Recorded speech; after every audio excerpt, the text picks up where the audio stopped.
This video will include references to historical heavy loss of life, so if you are a sensitive viewer, please be advised.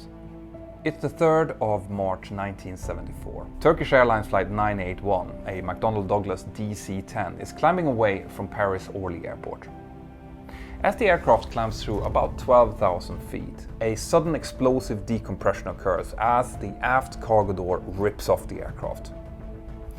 Now, if you think that this sounds familiar, it's because it is. Less than 2 years earlier, the crew of American Airlines Flight 96 had defied all odds and managed to land their stricken aircraft after a very similar incident. This time though, the outcome is far more terrifying. So what has actually happened this time? Are there parallels to the previous accident, and if so, how is that possible? As always, we will find the answer to that in the final report, so please stay tuned.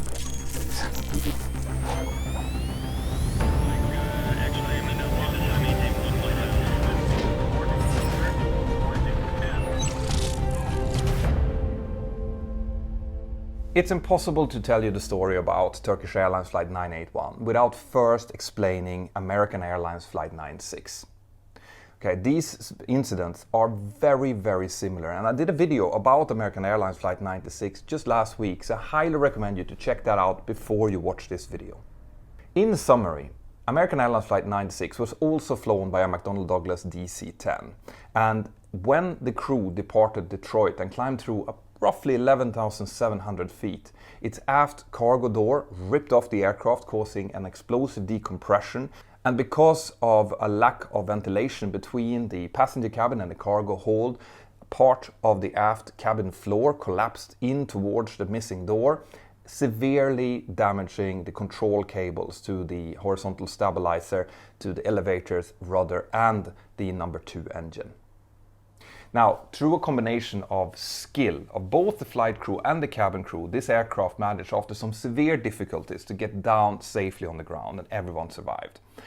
But in the case of Turkish Airlines Flight 981, it was to become the biggest single aviation accident in terms of human lives lost at its time. So what are the differences between the two? Well, first of all, we have to look at what happened in the almost 2 years that separated the two accidents. American Airlines Flight 96 happened back in June 1972, and in February 1973, the National Transportation Safety Board came with their final report. In the final report, they had some quite severe remarks on the design of the McDonnell Douglas DC-10. It stated that the locking mechanism of the aft cargo door needed to get reinforcement, specifically to the torque tube that connected the handle to the vent door, in order to make sure that it couldn't be bent, thereby making sure that the door handle could not be closed if the locks was not in the correct position. In addition to that, there needed to be some kind of verification procedure so that the person who was operating the door could verify that the locks had gone completely into position. And also there needed to be increased ventilation in between the cargo holds and the passenger holds because of the position of the control cables in the flooring between the two compartments. The rapid depressurization was not to be allowed to damage these critical control functions. As soon as the Federal Aviation Administration got a hold of this final report, they started to work on something called an AD. Right? That's an airworthiness directive. And an airworthiness directive is the big hammer in aviation legislation. Okay? If an airworthiness directive is issued, well then anyone who's flying the type of aircraft that is covered by the AD needs to essentially put it down on the ground and sort out whatever the issues are before they're allowed to continue to fly with it. That's going to come with some really big costs for any airline who's flying that type, who's covered by the AD, and it's going to be a huge embarrassment for the aircraft manufacturer. And it might be because of that the director of the Douglas department in McDonnell Douglas came into contact with the FAA administrator, and the both men sat down and came to what has been known as a gentleman's agreement. And in the gentleman's agreement, the FAA promised not to issue an airworthiness directive, and in return McDonnell Douglas would make sure that any of the issues that was raised in the final report would be sorted through something called service bulletins with alert status. Now, service bulletin is a less powerful tool than an AD. While an AD would force anyone to sort the problems out immediately, a service bulletin will give a little bit of leeway, a little bit of time for any airlines to implement the corrections needed. They are still powerful, right? Especially if it comes with alert status, which indicates that this has safety implication. Any airline who doesn't comply with the safety bulletin would open themselves up to potential litigation in case something happened, but it's not the big hammer. Very quickly after this, McDonnell Douglas did issue 3 separate service bulletins for the DC-10. The first one instructed airlines to put in a kind of support bracket to hold the torque tube connected to the handle, and because of that support tube it would be impossible to bend the tube, and thus in theory making it impossible to close the door handle if the locks were not in the proper position. The second one was an instruction to create about an inch big viewing hole in the door so that anyone operating the door could look through that viewing hole and see physically that the locks had gotten into the correct position.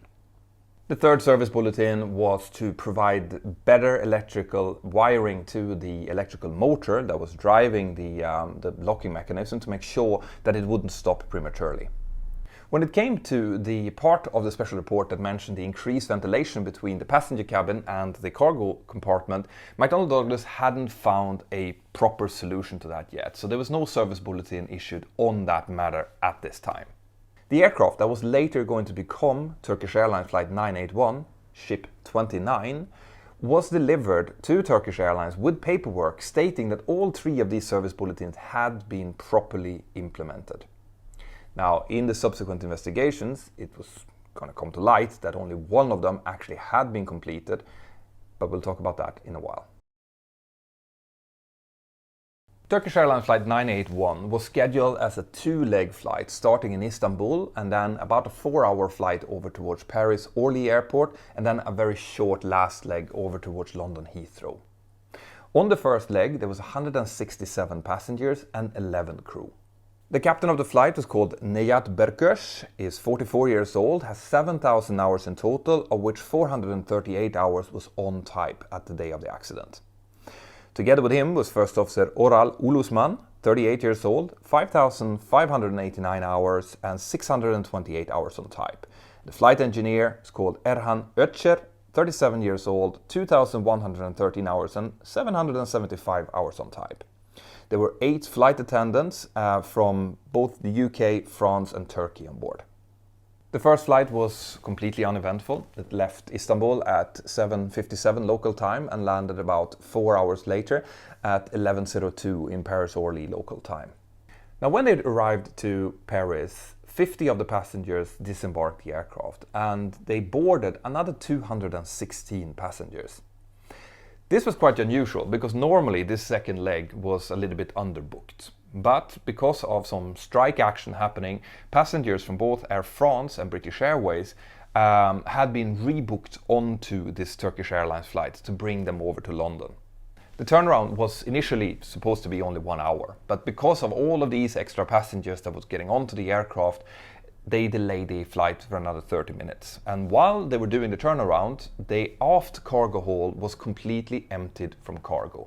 And there was no new cargo going into that compartment, so it was closed. There were 3 people working with emptying the aft cargo compartment, and the person closing the door reported afterwards that he had no problems whatsoever closing the door. There was no extra force needed to put the handle into place. And he also said that he hadn't checked the little verification window that had been installed. And the reason for that was that no one had actually instructed him on why he should be doing it. He didn't know what to look for. He had only seen other people do it. Now, next to the door handle, after American Airlines Flight 96, there had been installed some notes instructing the people closing the door on how important it was to verify that this lock was actually in place. Unfortunately though, that note was written in Turkish and in English, and the person who was closing the door only spoke French, so he never saw or understood the significance of this note. At time 12:24 local time, Turkish Airlines flight 981 received their pushback clearance and tactic clearance out to hold in position for runway 08 in Orly. During the taxi out, everything seems to be normal. The cockpit voice recorder is not indicating anything out of the ordinary. And at time 12:29, the aircraft started its takeoff roll. Initially, the clearance was to climb to 4,000 feet and then contact the departure controller. The weather in the area was perfectly fine, light winds from 060 degrees and only some few cumulus clouds around. The departure was completely normal. The aircraft climbed up to 4,000 feet, switched over to the departure controller, and the new controller instructed the aircraft to continue the climb to flight level 230, which is 23,000 feet, and turn left to a VOR navigational aid called Montidier, Mike Tango Delta. The aircraft completes its turn towards Montidier. It rolls out on a heading of 350 degrees, which is roughly a northerly heading, and continues its climb as instructed. But as the aircraft climbs through about 11,500 feet, a sudden decompression can be heard on the cockpit voice recorder, and it's also indicated on the flight data recorder. The first officer is heard to call out, "The aircraft has burst." And then a complete pandemonium starts. Okay, the flight data recorder indicates that the aircraft is pushed into a left-hand yaw as the rudder is deflected towards the left. The elevator is pitched down 3 degrees. Okay, this puts the aircraft nose into a diving position, and at the same time, the number 2 engine starts to fail. Very similar to what happened in American Airlines Flight 96. In the air traffic control center in Paris, the air traffic controllers can hear a transmission, which is believed to come from Turkish Airlines Flight 981.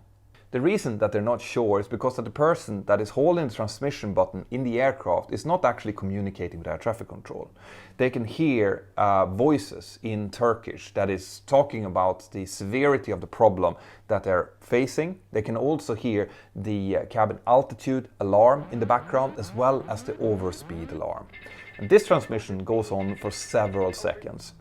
There will also be a following 2 more transitions in the coming 70 seconds, which is left of this flight.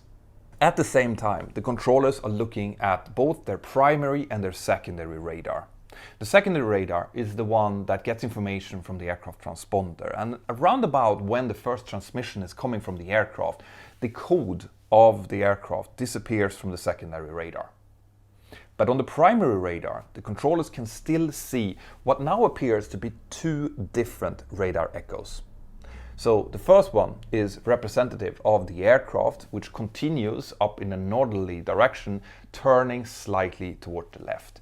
But the secondary echo stays approximately at the same place and remains for about a minute or 2 before it disappears from the screen.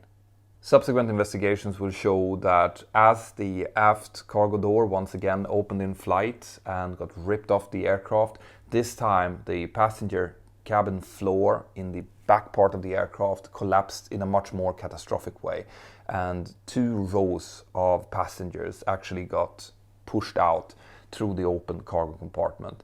And it is likely that that secondary radar echo that the air traffic controller saw was actually this happening.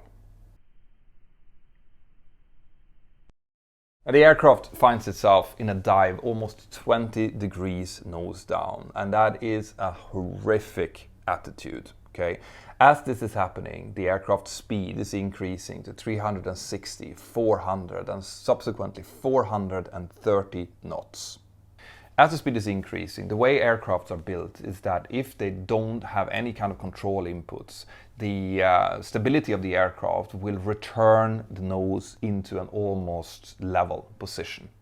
And this is what seems to have happened on this flight as well. The nose subsequently increases from a minus 20 degrees pitch to about a minus 4 degrees pitch.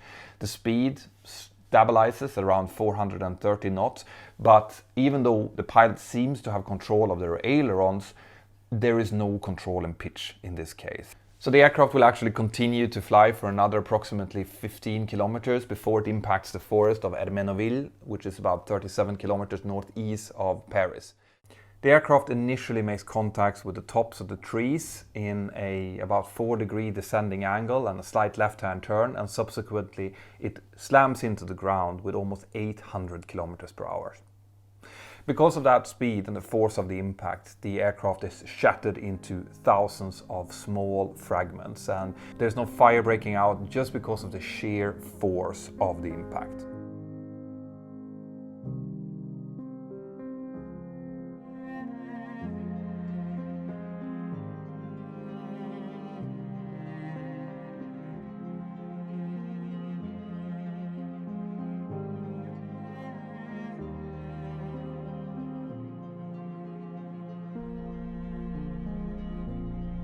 Obviously, this is a non-survivable event, and all 346 people on board are killed instantly, making this the most deadly aviation disaster at that time.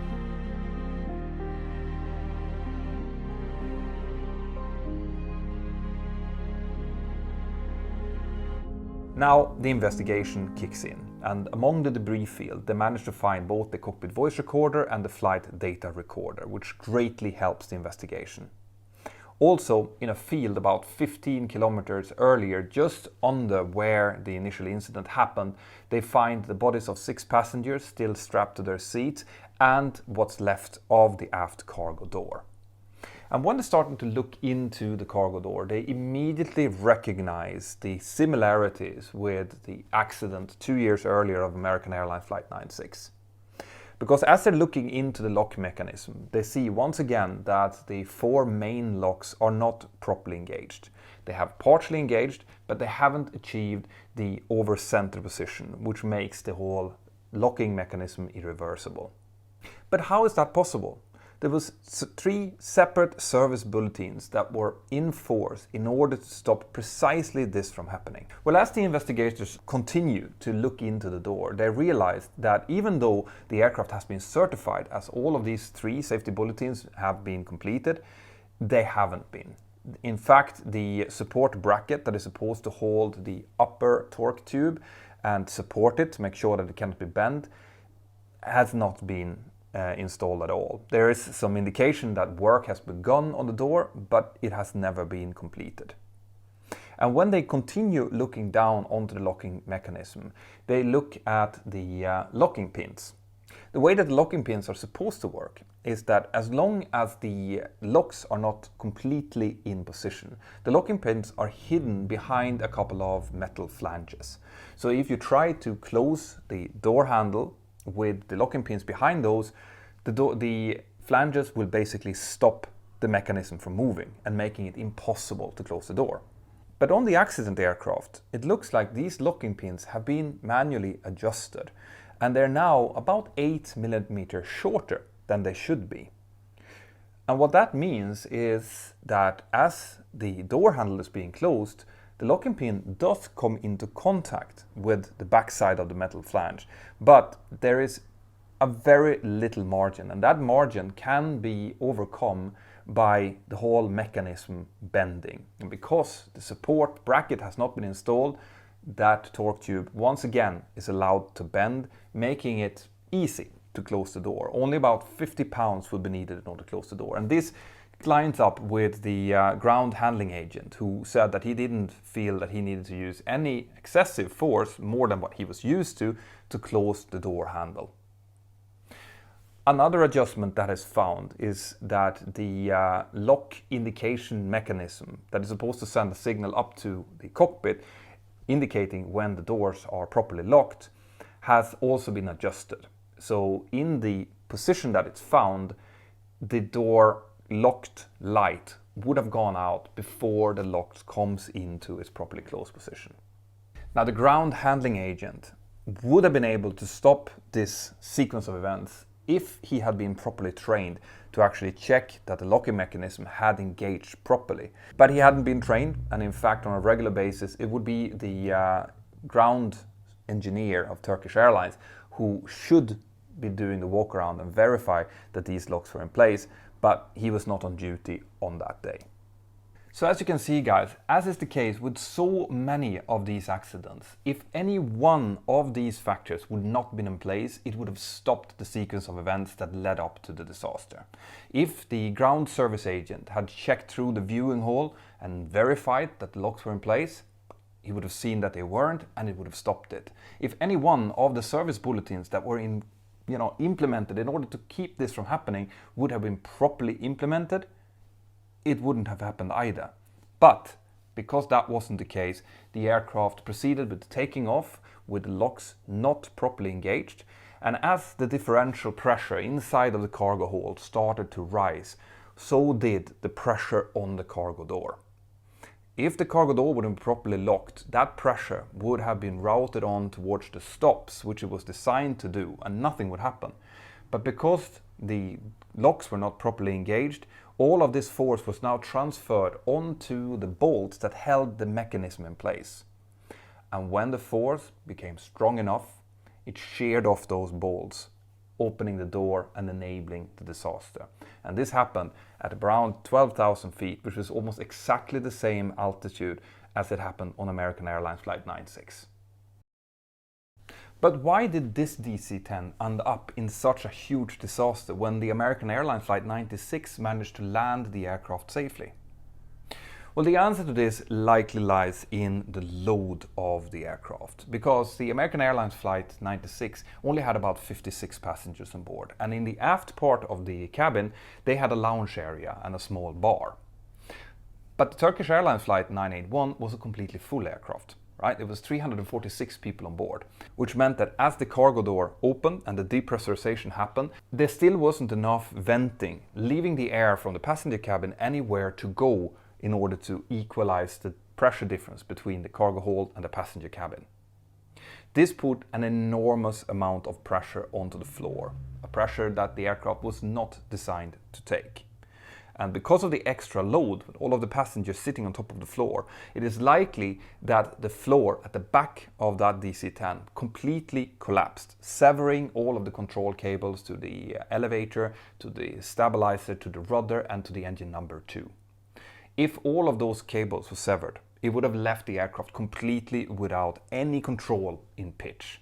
While in the American Airlines Flight 96, the floor only partially collapsed, enabling the aircrew to still have some control of their aircraft. This is likely the reason for the difference in outcome between the two accidents. In the aftermath to this horrible disaster, there were several large lawsuits filed, and during the discovery in those lawsuits, there were papers found from an employee at Convair, one of the subcontractors to McDonnell Douglas. His name was Dan Applegate. Now, Dan Applegate had, in the wake of American Airlines Flight 96, issued a memo to his bosses where he said that he was concerned about the degradation of the safety around the aft cargo door. And he said that the American Airlines Flight 96 indicated that the design changes that had been made had compromised the safety of the entire system, and that it was likely that this would lead to a hull loss during the coming 20 years of the aircraft's normal lifespan. He also pointed towards a pressurization test that had taken place back in 1970, where the first DC-10, Airship 1, had been pressurized during a test, and the forward cargo door had blown up, causing the passenger floor to collapse. And this memo is referred to in history as the Applegate memo, and unfortunately it was never acted upon. And the reason why it wasn't acted upon is still a little bit of a debate. But what we do know is that Convair, as a subcontractor, the ones that were responsible for building the door, they were not allowed to contact the FAA themselves. Instead, they should bring any concern they had up to McDonnell Douglas, who would then bring it to the concern of the FAA. But because there were some discussions going on between Convair and McDonnell Douglas about who would bear the responsibility of a complete redesign of the cargo door, this discussion seems like it never took place. After this, there was some serious dispute between McDonnell Douglas and Turkish Airlines about who was actually the responsible party for the crash. But because of the findings, and in part due to the Dan Applegate memo, they decided to settle the lawsuits for, at the time, a record amount of money. The fund report came with several safety recommendations because of this accident, including the reiteration of the findings that was made in the American Airlines Flight 96 fund report. They also said that particular attention should be put to the cargo door closing and locking and the behavior of flooring in the case of a sudden depressurization of the cargo compartment. They also pointed out that flight controls and wires to the flight controls needed to be protected, as well as the redundancy of those systems. But probably the biggest point they made was that there hadn't been an airworthiness directive issued. And they said that in subsequent cases, when there was any risk of safety being compromised, an airworthiness directive had to be used no matter what the financial implications of that AD might be. And this is something that the industry lives by until this day. After the disaster of Turkish Airlines Flight 981, the latching mechanism for the cargo doors of the DC-10 was completely redesigned.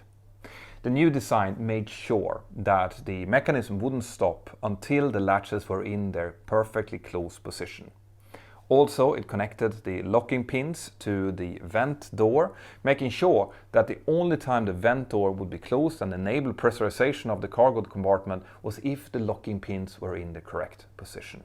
Also, the FAA mandated all jumbo jet operators, not only the DC-10 but also the Lockheed 1011 and the Boeing 747, to cut proper vents in between the passenger compartment and the cargo compartment, making sure that a rapid depressurization would not cause a failure of the cabin floor and wouldn't affect any of the flight control cables. In the case of the DC-10, this meant stiffening up and reinforcing the whole floor of the passenger compartment. I hope that you guys are finding this series about aviation accidents and investigations fascinating. And if you do, there is a playlist up here with many more that I've done before. I also hope that I have earned a subscription from you. And if you have subscribed to the channel, make sure that you highlight the little notification bell so that you know if I do maybe a spontaneous video about current events or a reaction video. And they might not always happen on Fridays. Now, I love hearing from you guys. So if you have suggestions to videos I should be doing or accidents I should be covering or anything else that I should be explaining, well, then let me know in the comments below. And if you want to hang out with a really seriously nice crew of aviation interested people, well, then get either the free Mentour Aviation app or join me in my Discord server. We do some really fun stuff in there, including aviation quizzes, and we share photos with each other, and we just talk about aviation. If you want that, there is a link to both the app and the Discord server in the description below. Have an absolutely fantastic day, and I'll see you next time. Bye-bye.